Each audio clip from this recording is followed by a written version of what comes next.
से पलटेगी और शाम में जाकर यहूदियों के खिलाफ मुकाबला करेगी। इस्लाम की इक़्तिदार ये होनी चाहिए कि जो अल्लाह ताला को मानने वाला है और जो अल्लाह ताला का नाम लेने वाला है, जो रसूल का शदाई है, जिसके दिल के अंदर हुब्बे रसूल है, जिस वक्त वो नारा लगाए तो जमीन फट जाए।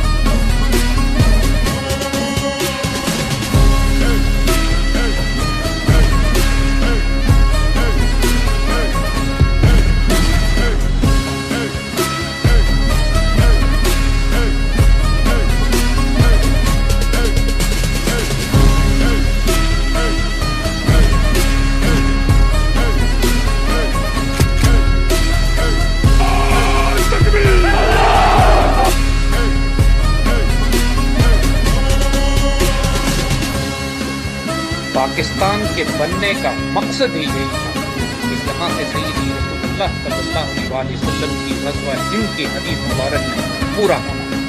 यही वो फौज, यही वो कौम।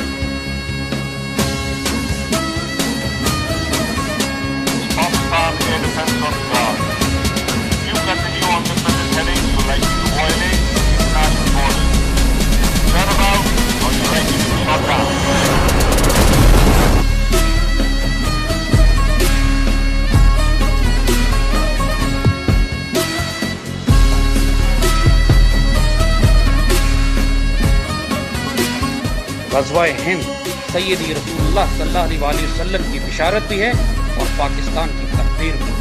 खुशनसीब तरीन वो फौज होगी, वो कौम होगी जो इसमें शरीक हो, और बदनसीब होंगे वो लोग जो सैयदी रसूल के दिए हुए इस तोहफे का इनकार करें और ग़ज़वा-ए-हिंद की राह में रुकावट बने। लबैक ग़ज़वा-ए-हिंद, लबैक या सैयदी या रसूल।